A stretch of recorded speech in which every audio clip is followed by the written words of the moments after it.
दोस्तों नमस्कार, स्वागत है आप सभी का मेरे YouTube चैनल के आर हिंदी कहानियां में। आज की स्टोरी सुनकर आपके भी रोंगटे खड़े हो जाएंगे कि कैसे एक पत्नी हवस में अंधी होकर अपने पति की हत्या कर देती है। कहानी को डिटेल से जानने के लिए वीडियो में लास्ट तक बने रहें। तो चलिए कहानी को शुरू करते हैं। 17 मार्च 2019 की दोपहर का समय था। इस समय ज्यादातर घरेलू महिलाएं आराम करती हैं। ग्वालियर के पुराने हाई कोर्ट इलाके में स्थित शांति मोहन विला की तीसरी मंजिल पर रहने वाली नीता भी कामकाज से फुर्सत पाकर आराम करने जा रही थी। तभी उनके फ्लैट की कॉल बेल बजी। नीता ने सोचा कि इस वक्त कौन आया होगा। उठकर जब उन्होंने दरवाजा खोला तो सामने अपनी सहेली शांतनु को घबराई हालत में खड़ी देखकर चौंक गई।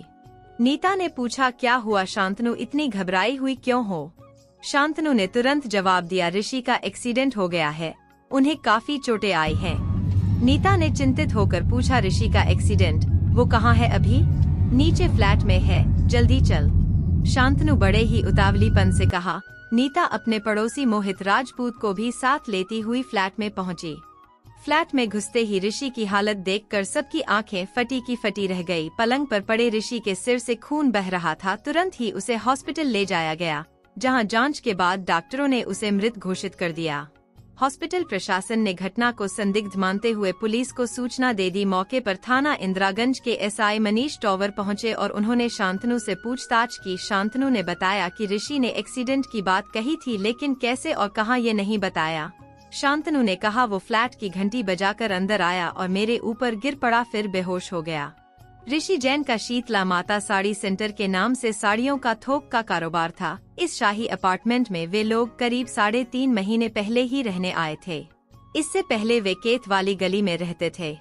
ऋषि जैन अक्सर साड़ियां खरीदने के लिए गुजरात के सूरत शहर आते जाते रहते थे। अभी भी वो कुछ दिन पहले ही सूरत से वापस लौटे थे। न जाने क्यों एसआई मनीष टॉवर को लग रहा था कि ऋषि की कहानी एक्सीडेंट की तो नहीं हो सकती। इसके बाद उन्होंने इस मामले की जानकारी एसपी नवनीत भसीन को भी दे दी। एसपी के निर्देश पर एसआई हॉस्पिटल से सीधे ऋषि के फ्लैट पर जा पहुंचे। उन्होंने ऋषि के फ्लैट की बहुत ही बारीकी से जांच की। जांच में उन्हें काफी चीजें संदिग्ध नजर आई। शांतनु ने पुलिस को बताया था कि एक्सीडेंट से घायल ऋषि बाहर से आकर फ्लैट की घंटी बजाई थी, लेकिन न तो अपार्टमेंट की सीढ़ियों पर और न ही फ्लैट के दरवाजे पर धब्बे तो दूर खून के छींटे तक नहीं मिले थे। कमरे में जो भी खून था वो उसी पलंग के आसपास था जिस पर घायल अवस्था में ऋषि लेटे थे। शांतनु के बयान के अनुसार ऋषि घायल अवस्था में थे और दरवाजा खुलते ही उसके ऊपर गिर पड़े थे, लेकिन पुलिस को इस बात का आश्चर्य हुआ कि शांतनु के कपड़ों पर खून का एक दाग भी नहीं था। एसआई मनीष टॉवर ने इस जांच से एसपी नवनीत भसीन को अवगत कराया। इसके बाद एडिशनल एसपी सत्येंद्र तोमर तथा सीएसपी केएम गोस्वामी भी ऋषि के फ्लैट पर पहुँच गए। सभी पुलिस अधिकारियों को शांतनु द्वारा सुनाई गई कहानी बनावटी लग रही थी। शांतनु के बयान की पुष्टि करने के लिए एसआई ने फ्लैट के सामने लगे सीसीटीवी कैमरे के फुटेज अपने कब्जे में लिए। फुटेज की जांच में चौंकाने वाली बात सामने आई। पता चला कि घटना से करीब आधा घंटा पहले ऋषि के फ्लैट में 2 युवक आए थे। दोनों कुछ देर फ्लैट में रहने के बाद एक एक कर बाहर निकल गए थे। उन युवकों के चले जाने के बाद शांतनु भी एक बार बाहर आकर वापस अंदर गई और कपड़े बदलकर नीता को बुलाने तीसरी मंजिल पर जाती है। मामला साफ था। सीसीटीवी फुटेज में घायल ऋषि घर के अंदर या बाहर आते जाते नजर नहीं आए थे। अलबत्ता 2 युवक फ्लैट के अंदर और बाहर आते जाते जरूर दिखे थे। शांतनु ने इन युवकों के फ्लैट में आने के बारे में कुछ नहीं बताया था, जिसकी वजह से शांतनु खुद शक के घेरे में आ गई। जो 2 युवक ऋषि के फ्लैट से निकलते सीसीटीवी कैमरे में कैद हुए थे, पुलिस ने उनकी जांच शुरू कर दी। जांच में पता चला कि उनमें से एक दाना खोली निवासी रमेश गुप्ता और दूसरा उसका दोस्त सतीश जैन था। दोनों युवकों की पहचान हो जाने के बाद मृतक ऋषि की बहन ने भी पुलिस को बताया कि शांतनु के रमेश गुप्ता के साथ अवैध संबंध थे। इस बात को लेकर शांतनु और ऋषि के बीच विवाद भी होता रहता था। यह जानकारी मिलने के बाद एसआई मनीष टॉवर ने रमेश और सतीश जैन के ठिकानों पर दबिश दी, लेकिन दोनों ही घर से लापता मिले। इतना ही नहीं, दोनों के मोबाइल फोन भी बंद थे। इससे दोनों पर पुलिस का शक गहराने लगा। लेकिन रात लगभग 1:30 बजे सतीश जैन अपने बड़े भाई के साथ खुद ही इंदिरागंज थाने पहुंच गया। उसने बताया कि रमेश ने उससे कहा था कि ऋषि के घर पैसे लेने चलना है। वो वहां पहुंचा तो रमेश और शांतनु सोफे के पास घुटने के बल बैठे थे, जबकि ऋषि सोफे पर लेटा था। इससे दाल में कुछ काला नजर आया, जिससे वो वहां से तुरंत वापस आ गया था। उसने बताया कि वह ऋषि के घर में केवल 1.5 मिनट रुका था। सतीश के द्वारा दी गई इस जानकारी से ऋषि के मौत का संदिग्ध मामला काफी कुछ साफ हो गया। दूसरे दिन पुलिस को पोस्टमार्टम रिपोर्ट भी मिल गई। रिपोर्ट में बताया गया कि ऋषि के माथे पर धारदार हथियार के 5 और चेहरे पर 3 घाव पाए गए। उसके सिर पर पीछे की तरफ किसी भारी चीज से चोट पहुंचाई गई थी, जिससे उनकी मौत हुई थी। इसी बीच पुलिस को पता चला कि मृतक की पत्नी शांतनु जैन रात के समय घर में आत्महत्या करने का नाटक करती रही। सुबह अंतिम संस्कार के बाद भी उसने आग लगाकर जान देने की कोशिश की। पुलिस उसे हिरासत में लेकर थाने ले आई। दूसरी तरफ दबाव बढ़ने पर रमेश गुप्ता भी शाम को अपने वकील के साथ थाने में पेश हो गया। पुलिस ने शांतनु और रमेश से पूछताछ की तो बड़ी आसानी से दोनों ने अपना गुनाह कबूल कर लिया। उन्होंने स्वीकार कर लिया कि ऋषि की हत्या उन्होंने योजनाबद्ध तरीके से की थी। पूछताछ के बाद ऋषि की हत्या की कहानी इस तरह सामने आई। ऋषि के बड़े भाई भागचंद जैन करीब 20 साल पहले ग्वालियर के खिड़की मोहल्लागंज में रहते थे। ऋषि का अपने बड़े भाई के घर काफी आना जाना था। बड़े भाई के मकान के सामने एक शुक्ला परिवार रहता था। शांतनु उसी शुक्ला परिवार की बेटी थी। वो और ऋषि हम उम्र थे।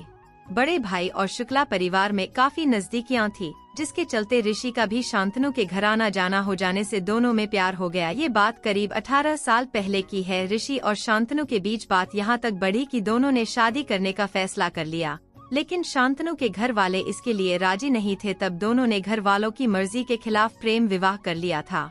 इससे शुक्ला परिवार ने बड़ी बेइज्जती महसूस की और वे अपना गंज का मकान बेचकर कहीं और रहने चले गए, जबकि शांतनु पति के साथ कैथ वाली गली में और फिर बाद में दुनौली के उसी मकान में आकर रहने लगी, जिसकी पहली मंजिल पर रमेश गुप्ता अकेला रहता था।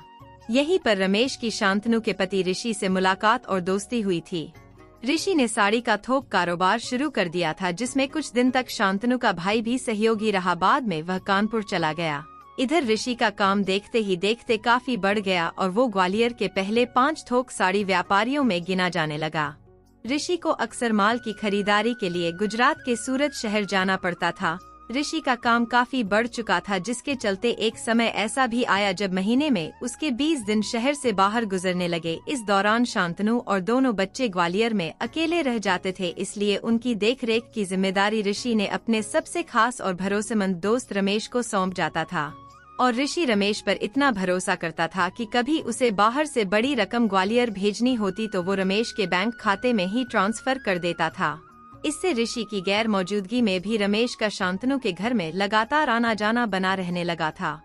शांतनु की उम्र 35 पार कर चुकी थी। वो 2 बच्चों की मां भी बन चुकी थी, लेकिन आर्थिक बेफिक्री और पति के अति भरोसे ने उसे बिंदास बना दिया था। इससे वो इस उम्र में काफी छोटी दिखती थी, बल्कि उसका रहन सहन भी अविवाहित युवती जैसा था। कहते हैं कि लगातार पास बने रहने वाले शख्स से अपनापन हो जाना स्वाभाविक होता है। यही शांतनु और रमेश के बीच हुआ। दोनों एक दूसरे से काफी घुले मिले तो थे ही, अब एक दूसरे के काफी नजदीक आ गए थे। उनके बीच दोस्तों जैसी बातें होने लगी थी, जिसके चलते एक दूसरे के प्रति उनका नजरिया भी बदल गया था। इसका नतीजा ये हुआ कि लगभग 1.5 साल पहले उन दोनों के बीच शारीरिक संबंध बन गए। शांतनु का पति ज्यादातर बाहर रहता था और रमेश अभी अविवाहित था, इसलिए दैहिक सुख की दोनों को जरूरत थी। उन्हें रोकने टोकने वाला कोई नहीं था, क्योंकि खुद ऋषि ने ही रमेश को शांतनु और बच्चों की देखरेख की जिम्मेदारी सौंप रखी थी। इसलिए ऋषि के ग्वालियर में न रहने पर रमेश की रातें शांतनु के साथ उसके घर में एक ही बिस्तर पर कटने लगी। दूसरी तरफ शांतनु के नजदीक बने रहने के लिए रमेश जहां ऋषि के प्रति ज्यादा वफादारी दिखाने लगा, वहीं जवान प्रेमी को अपने पास बनाए रखने के लिए शांतनु ने केवल उसे हर तरह से सुख देने की कोशिश करने लगी, बल्कि रमेश पर वो पैसा भी लुटाने लगी थी। इसी बीच करीब 6 महीने पहले एक रोज जब ऋषि ग्वालियर में ही बच्चों के साथ था, तब बच्चों ने बातों बातों में बता दिया कि मम्मी तो रमेश अंकल के साथ सोती है और वे दोनों दूसरे कमरे में अकेले सोते हैं। बच्चे भला ऐसा झूठ क्यों बोलेंगे? इसलिए पलक झपकते ही ऋषि सब समझ गया कि उसके पीठ पीछे घर में क्या क्या होता है। ऋषि ने रमेश को अपनी जिंदगी से बाहर कर दिया और उसके अपने यहाँ आने जाने पर भी रोक लगा दी। इस बात को लेकर उसका और शांतनु के साथ विवाद भी हुआ। शांतनु ने सफाई देने की कोशिश भी की, लेकिन ऋषि ने रमेश को फिर घर में अंदर नहीं आने दिया। इससे शांतनु परेशान हो गई। दोनों अकेलेपन का लाभ न उठा सके, इसलिए ऋषि अपना घर छोड़कर परिवार को लेकर अपनी बहन के साथ आकर रहने लगा। ननद के घर में रहते हुए शांतनु और रमेश की प्रेम कहानी पर ब्रेक लग गया, लेकिन ऋषि कब तक अपना परिवार लेकर बहन के घर रहता, तो उसने 3 महीने पहले पुराना मकान बेचकर इंदरगंज में नया फ्लैट ले लिया। शांतनु रमेश की प्रेम दीवानी तो थी ही, यहाँ आने के बाद शांतनु और रमेश की काम लीला फिर से शुरू हो गई। शांतनु अपने युवा प्रेमी की ऐसी दीवानी थी कि उसने रमेश पर दबाव बनाना शुरू कर दिया कि वो उसे अपने साथ भगा ले चले। इस पर जनवरी में रमेश ने शांतनु से कहीं दूर भाग चलने को कहा, लेकिन शांतनु बोली यह स्थायी हल नहीं है, पक्का हल तो ये है कि हम ऋषि को हमेशा हमेशा के लिए रास्ते से हटा दें। रमेश को भी अपनी अनुभवी प्रेमिका की लत लग चुकी थी, इसलिए वो इस बात पर राजी हो गया, जिसके बाद दोनों ने घर में ही ऋषि की हत्या करने की योजना बनाकर 17 मार्च 2019 को उस पर अमल भी कर दिया। योजना के अनुसार उस रोज शांतनु ने पति की चाय में नींद की ज्यादा गोलियां डाल दी, जिससे वो जल्द ही गहरी नींद में चला गया। फिर रमेश के आने पर शांतनु ने गहरी नींद में सोए पति के पैर दबोचे और रमेश ने ऋषि की गला दबा दिया।